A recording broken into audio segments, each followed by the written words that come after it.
What a wonderful day. What a wonderful day. Easter Sunday. I loved Tomo's "He is risen." That creed's been around for hundreds of years. He is risen. He is risen indeed. I love it. Okay, this morning I want to do something slightly different. Rather than just give an Easter Sunday talk, it's going to be slightly more apologetic. And that is, why do I believe in the resurrection? I grew up on a farm, and I've noticed one pattern consistently, and that was things that died stayed dead. I found it 100% accurate. Whether they died of natural causes or whether we gave them a bit of a help, either way the result was the same. It was 100%. And so I think it's fair enough to say that if you haven't been brought up in the church, why would you believe that? What, a guy just comes back to life after 3 days? Okay, sounds interesting. So why do we believe that? Now, of course, when you know the risen Christ, I get that it's personal, so I get that. I'm now just talking from an apologetics point of view.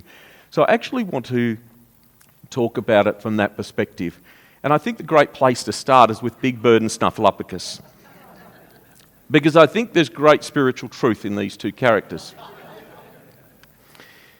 I'm old enough to remember Sesame Street when it wasn't so politically correct. But when I was a little tacker, Big Bird was there and he had a friend called Snuffleupagus. Now, I believe Snuffleupagus is now, or these days, it's just a character everyone knows about. But for a couple of years, Snuffy was Big Bird's friend, but he used to go and see Big Bird, and Big Bird would then go and say, "Oh, come and see Snuffy." And by that stage, Snuffy'd gone. Everyone thought it was an imaginary friend. And so this used to frustrate the life out of poor old Big Bird, because no one believed Snuffy was real, because they hadn't actually seen him. But he did, because Big Bird knew he was real because he'd met him. This leads me to a time I had when I was about 14. And I remember sitting, it was in a class to do with confirmation.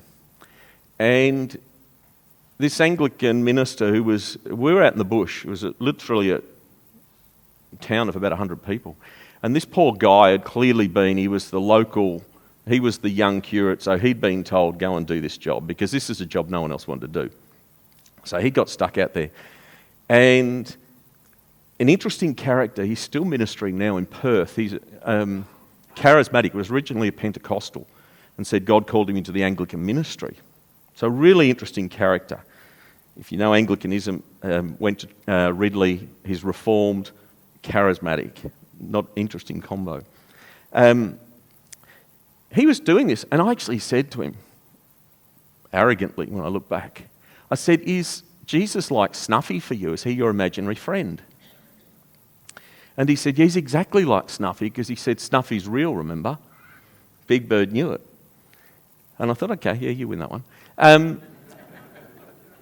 But I thought, it was interesting that he made this comment, because he also said, you really need to meet him too. And I thought, you got a point, if he's real at that time. So what I want to do is I want to actually start from looking at this from a historic perspective. So I'm talking about historical method here. Okay, this is part of my background. So if I want to look at these claims, did Jesus actually rise from the dead? Then this actually needs to stack up using historical sources. In other words, I want more than Big Bird's word for it. So I like to start with the outrageous stuff first. Why?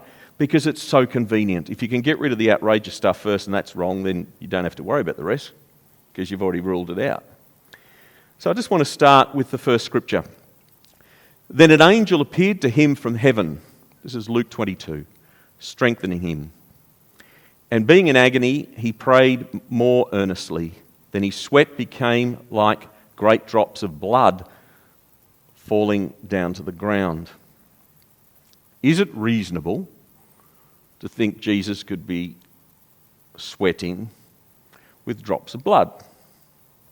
Because if this is an exaggeration, maybe the bit about the tomb is too.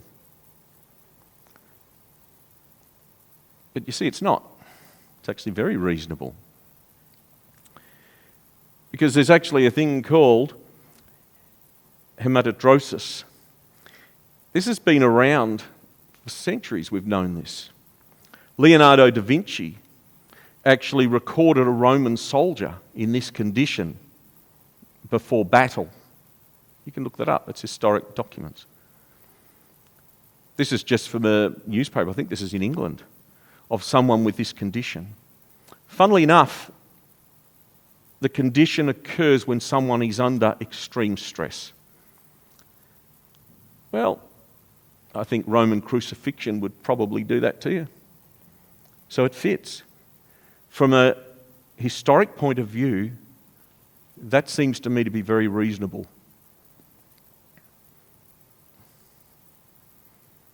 And then there's the next one. This is from Mark.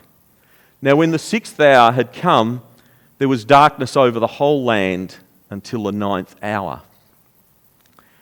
Now, I've actually seen even some religious people go, well, this is not possible because the world's on this axis and it works like, and you go, hello, I think you've missed the point, guys. If it's actually a miraculous thing, it doesn't happen usually in the natural order, like duh.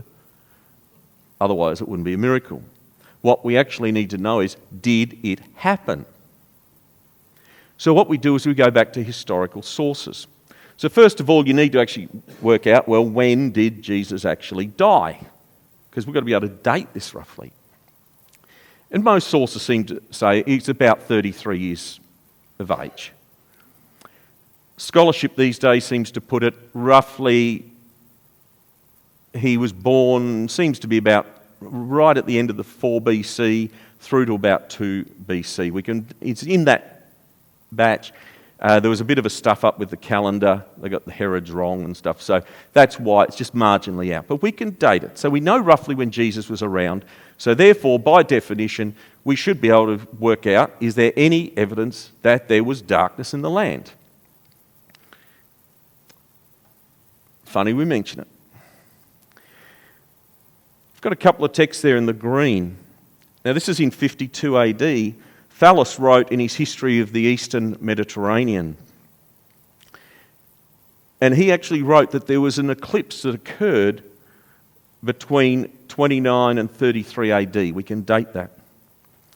Because they're talking here about the 202nd Olympiad. Now it's interesting, Julius Africanus also quoted Thallus in his Trilogy of Histories. So this guy was actually respected. Interesting, Phlegon then writes a little bit later, but he's reflecting back and he makes a note, nothing to do with Judaism, he's not coming from that perspective, but he actually writes that in the 4th year of the 202nd Olympiad, this is his quotes, the greatest eclipse of the sun occurred and it became night in the 6th hour of the day, so that the stars even appeared in the heavens.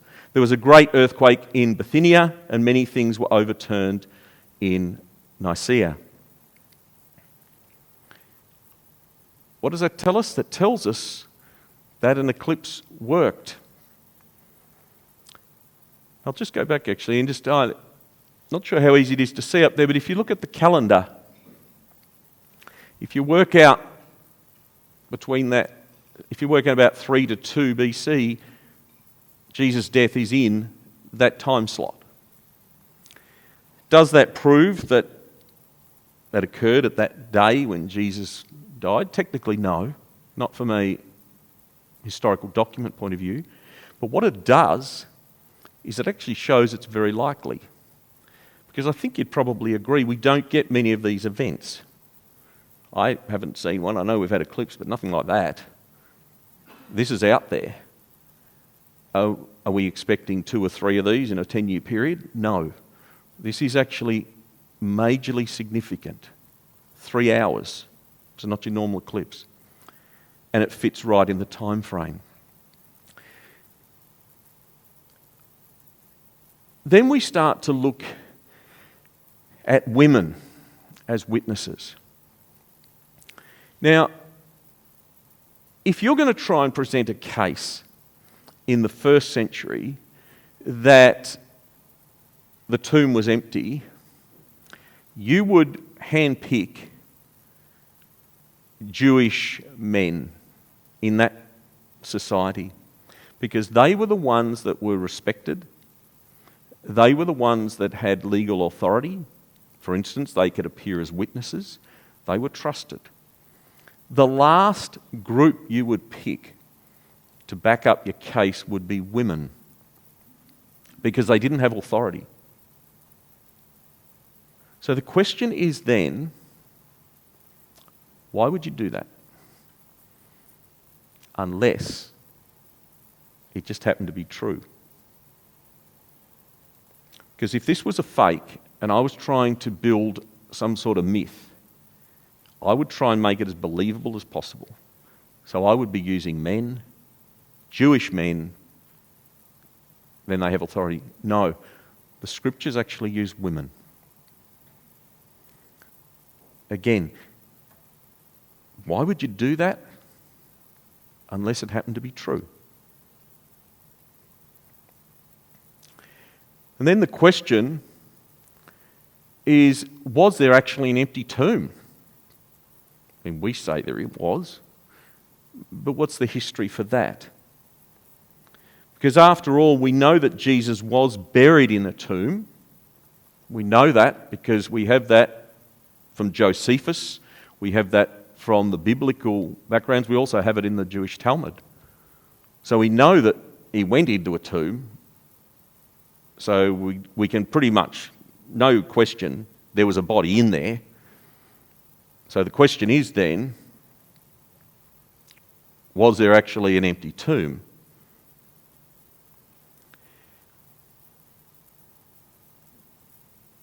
To me, the evidence is overwhelming that the tomb was actually empty. And I say it for a couple of reasons. One, if we look at the account of Jesus dying, I'm not talking here from a religious point of view, I'm talking about from a historical perspective. If you're wanting to stop potential rebellion from a Roman perspective, and from a Jewish perspective, if you're trying to stop the raising up of some messianic cult, you would want to crush it as quickly as possible. How would be the easiest way to do that? Simple. Here's your risen Messiah. Bang. Just let him fall on the ground. That's how you do it. Just present the body. The whole thing's dead then. Issue closed. He didn't rise from the dead. And yet it's interesting that the two groups who ran that place, the Romans, and then under them, of course, the Jewish leaders, neither group could present the body. None of them did. That seems really strange when you're the all-powerful conquerors of that land. You couldn't even do that. There's something fishy going on when you look at it like that. And what is interesting, that it's not just the Bible that says that the tomb was empty, but the Talmud also says that. That's the Jewish writings. Both of them claiming that the body was stolen. I won't go in and read the scripture there from Matthew, you all know it, but Matthew talks about, the Jewish authorities claimed that, they said the disciples stole the body. The Talmud records a similar thing. What does this tell us from a historical perspective? the interest is not in the fact that they say the body was stolen.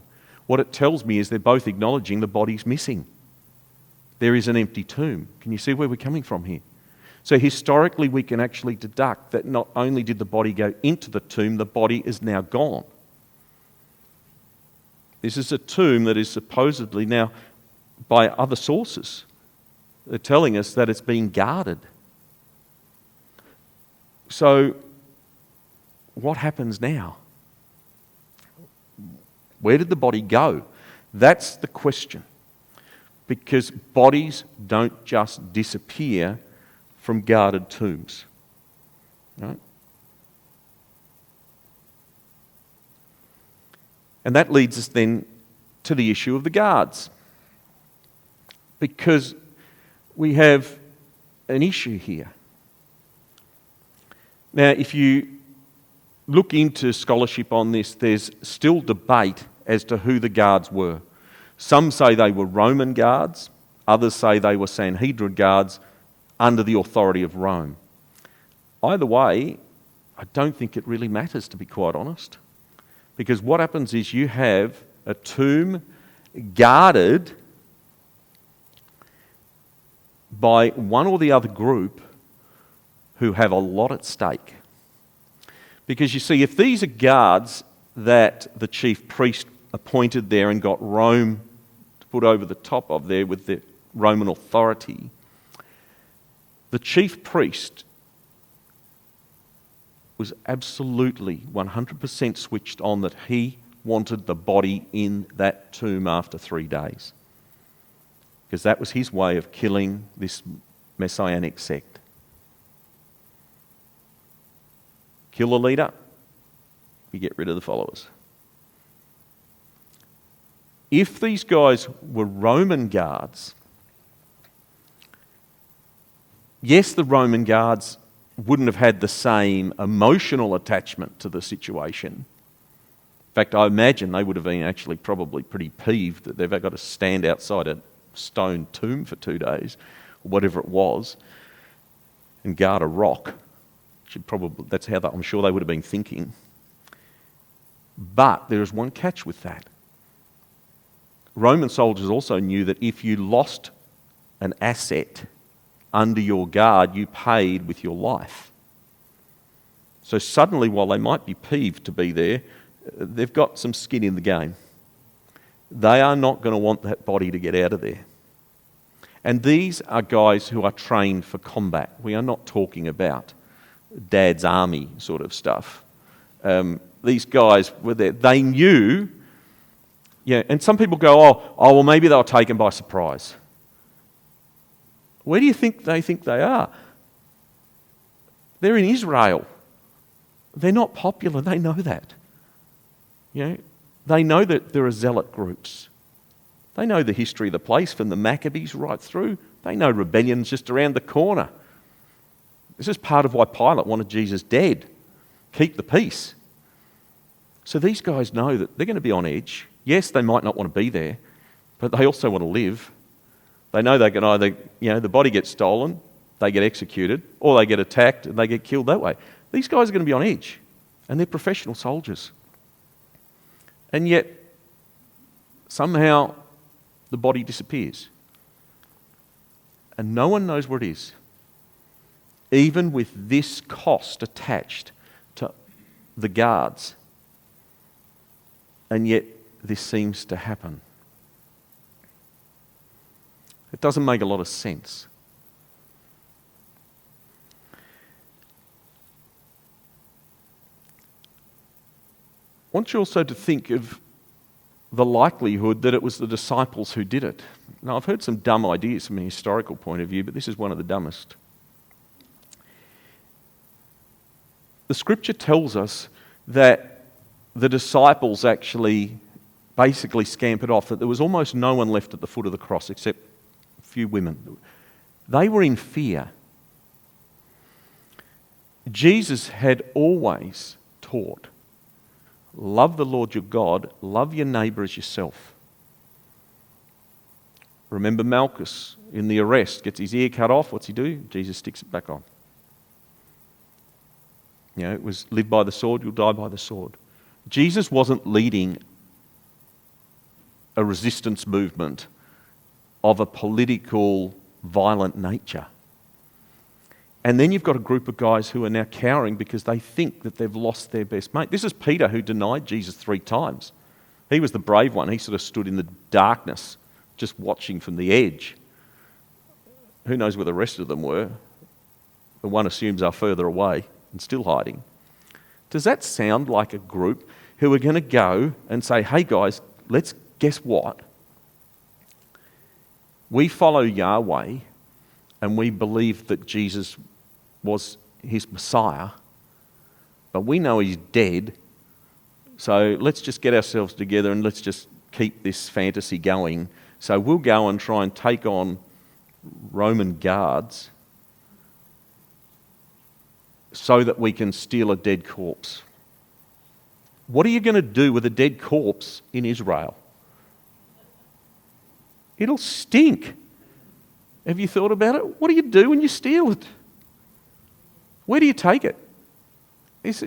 People know, everybody knows everyone in the streets. What are you going to do? Walk through with a body? No one notices? Never mind guards looking for them, Sanhedrin looking for you. Just think it through. And then there's the minor point too, that it's unclean to touch a dead body. So what are you going to do? Walk around with it like your handbag? The whole thing is ludicrous. This is Passover. I mean, if you think it through, it's nuts.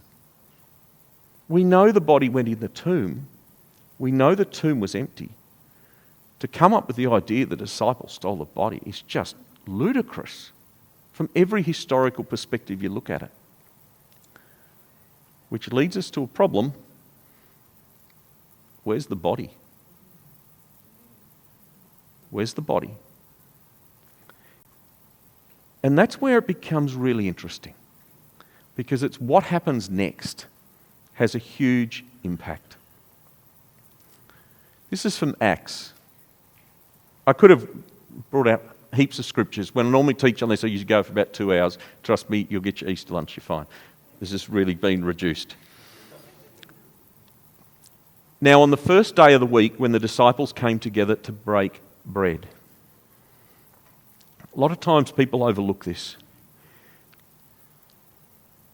The church is now changing the day of celebration.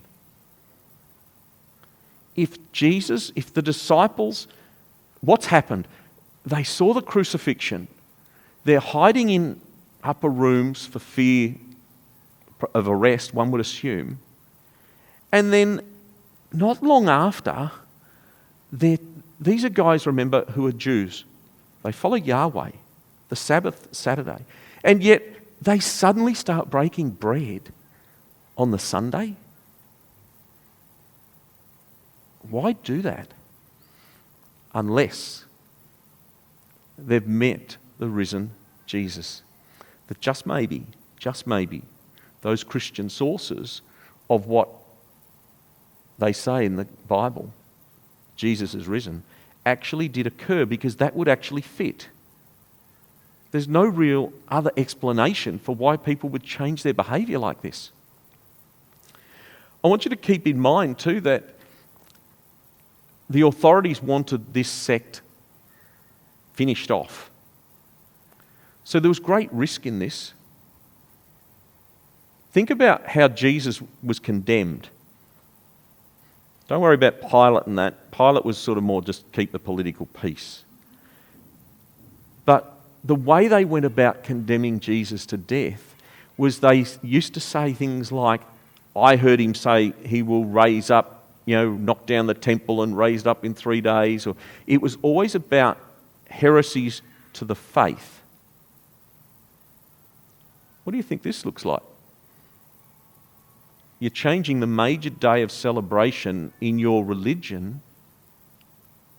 You're changing it from the Sabbath day to the Sunday. That's massive. Why would you do that unless you've met the risen Jesus?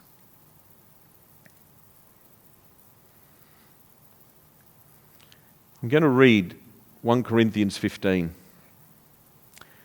This is Paul writing. This is dated, not 1 Corinthians itself, but this is one of the earliest creeds that we have in the church. This is dated usually between 3 to 7 years, roughly, they reckon, from when this was formed.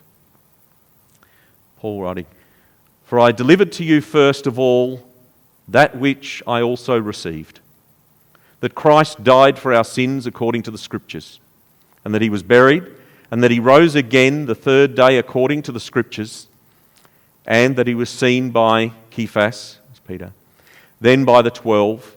After that he was seen by over 500 brethren at once, of whom the greater part remain to the present, but some have fallen asleep," i.e. died. "After that he was seen by James, then by the apostles. Then, last of all, he was seen by me also, as by one born out of due time."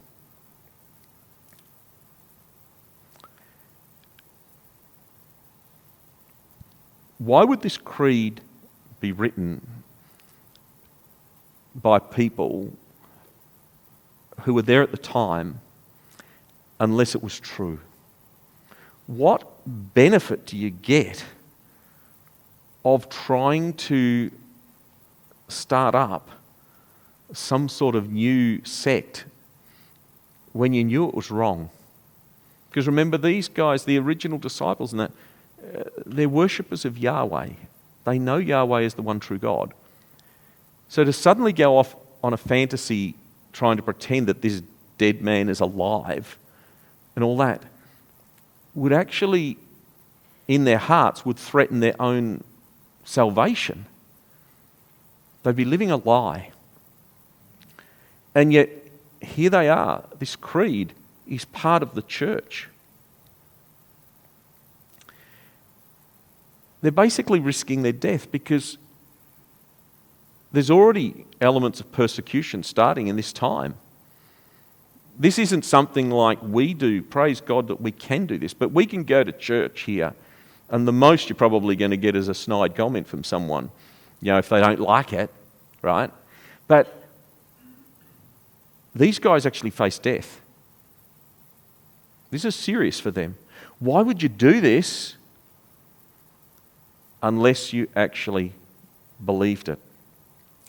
The second thing actually comes from, I'm going back again into secular history here.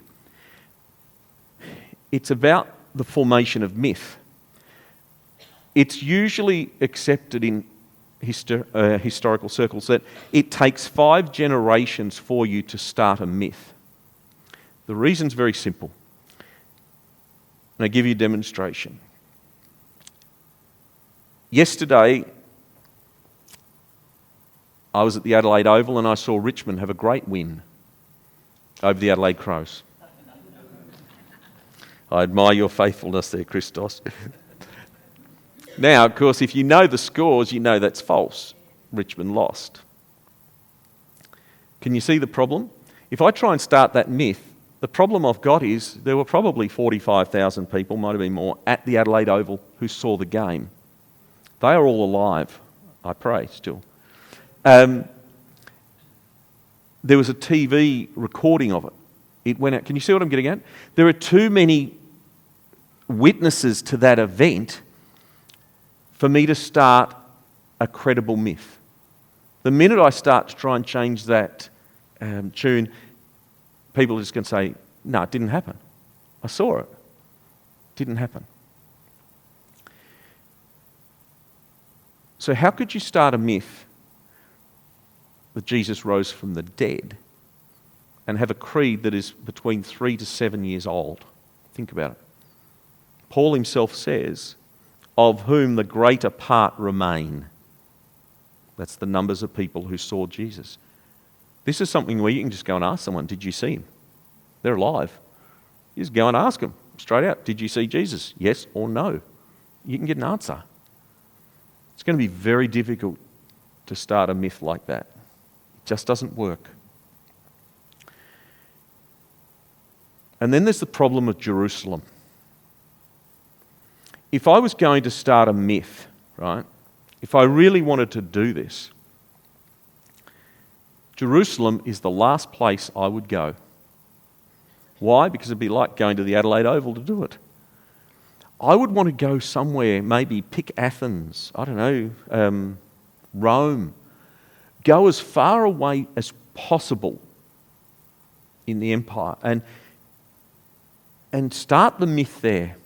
Because my chances of no one who was actually at the event and knowing anything about it, it's probably greatest that there's no one there who has that history. So I might be able to get away with the myth for a bit. Does that make sense, what I'm trying to say? The last place you want to go is to where the event occurred and all the witnesses are. If you're going to start to try a myth, you want to separate yourself, where people are ignorant because they weren't there. And yet what happens here?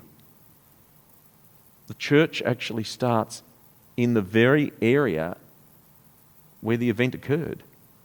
This is the last place you'd start a myth. And yet that's what happens. We start to see these guys meeting in Jerusalem and then out into the diaspora. It doesn't fit. The narrative just doesn't fit unless Jesus actually rose from the dead. Then I want to talk about, and don't even worry about the 500 witnesses that Paul talks about, most alive who can go and talk to them. That's just, again, more evidence. But look at the radical change in characters. Some of the stuff that's subtle. Gamaliel. Gamaliel was one of the top Jewish scholars. We don't hear much about him. I believe Paul studied most likely with this guy. I just want to read one part of Acts 5.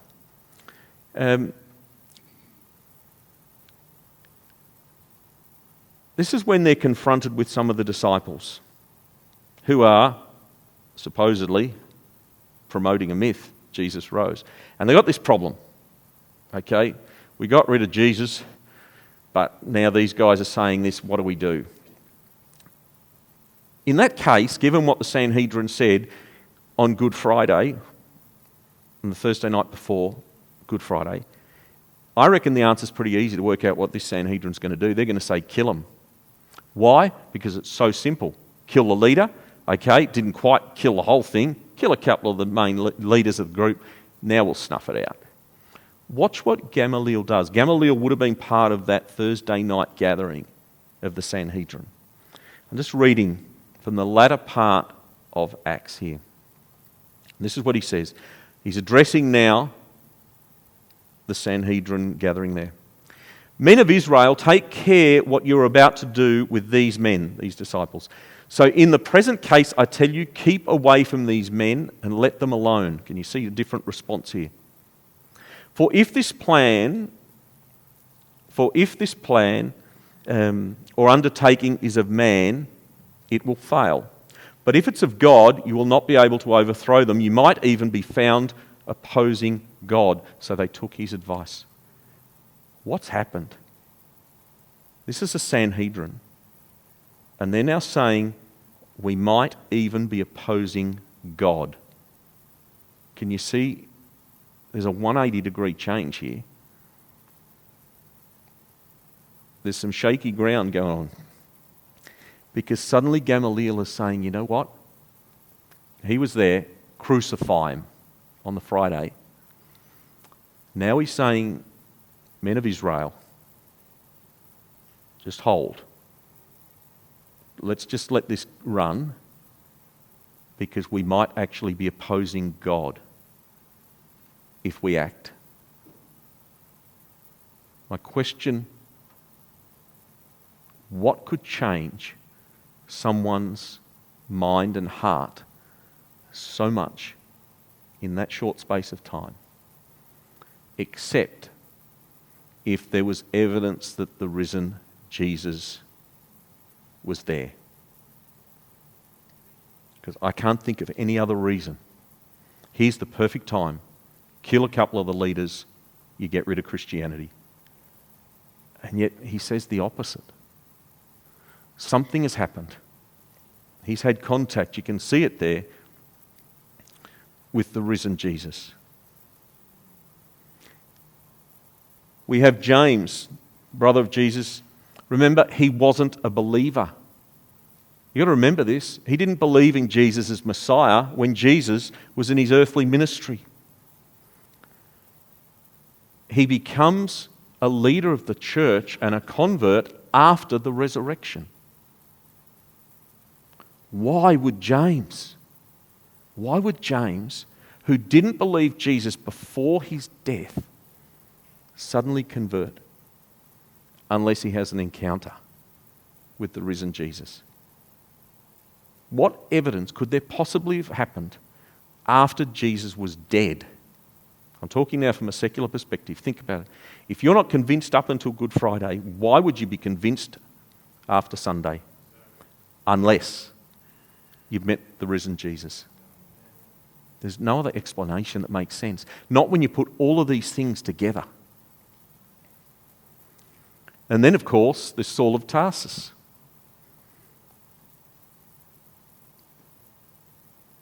Studious, might well have, we don't know for sure, but might well have become high priest in years to come. He was certainly an up-and-comer. He was quite a zealot in many ways. He made it his case to try and get rid of the growth of Christianity. That's what he did. And yet, he hated Christians. Hated them. Followers of the way, as they were called. He hated them with a passion. He just wanted them dead. Remember Stephen, first martyr, he holds the cloaks.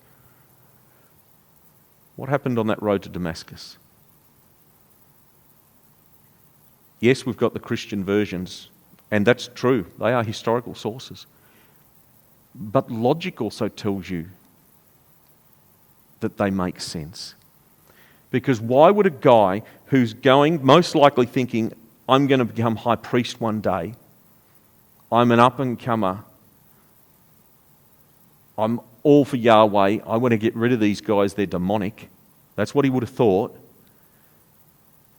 He's halfway to Damascus, and then he turns up blind. He has those experiences of healing, the Holy Spirit.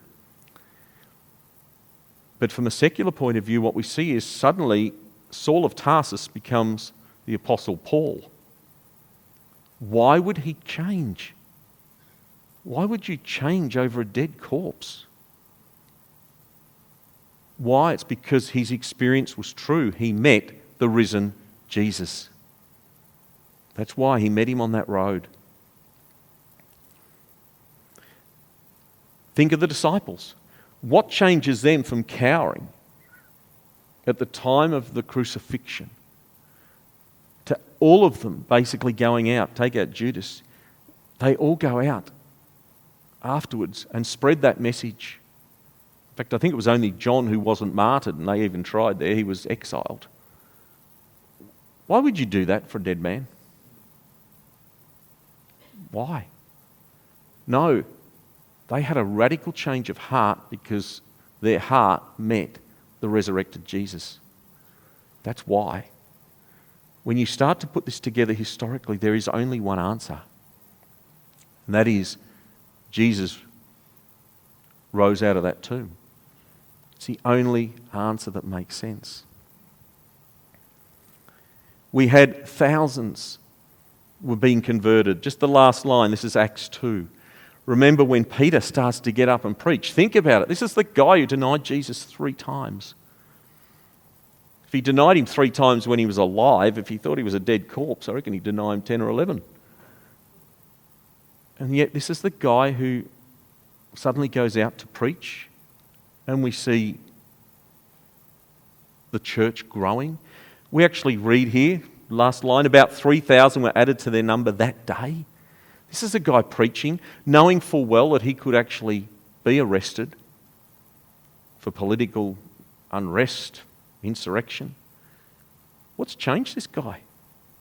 3 times denies Jesus, hides in a room, to now he's out facing potential death, and we're seeing thousands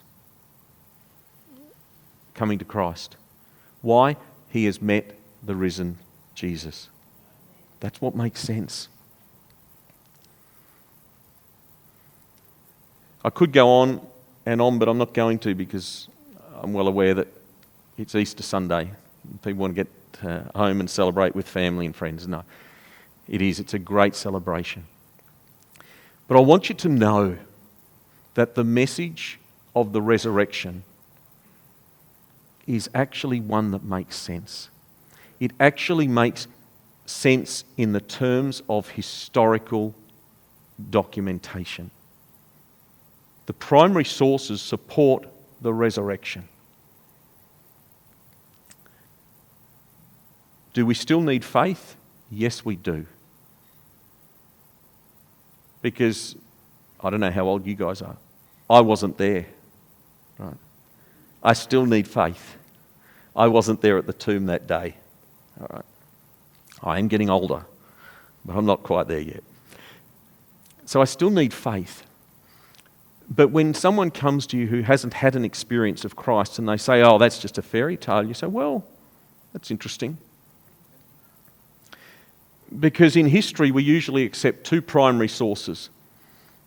Two primary sources. We don't mind it. We'd like probably a secondary or two as well, but two will be enough usually to establish a historical event.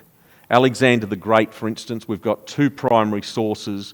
There's probably two or three secondaries. And you won't see history books questioning whether Alexander the Great existed. Think about what we have here. Think about just what I've shown you here. All of those sources. There are so many historical sources that support the case of the resurrection. We all know why it happened here. We sang about it.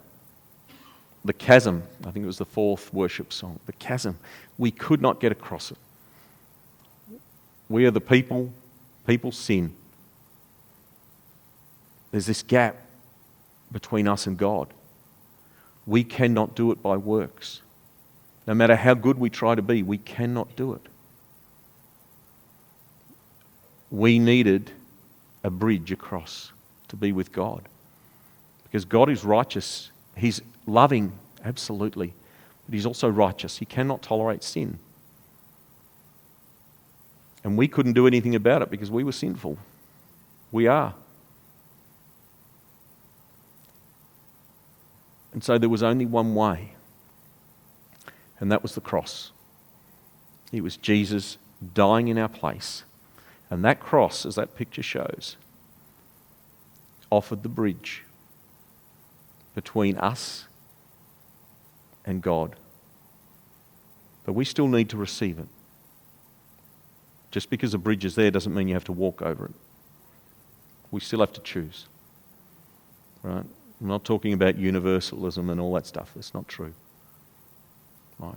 We still have to accept Jesus as our Lord and Saviour. We need to actually do that and step onto the bridge, that cross. And in doing so, we become adopted sons and daughters, as Paul writes in Ephesians. We are saved in Him. But our faith is a reasonable faith. The resurrection is reasonable when you put it in historic terms. But the thing I like most, and Tom actually read the scriptures, stole my thunder, which is good. We're thinking on the same line.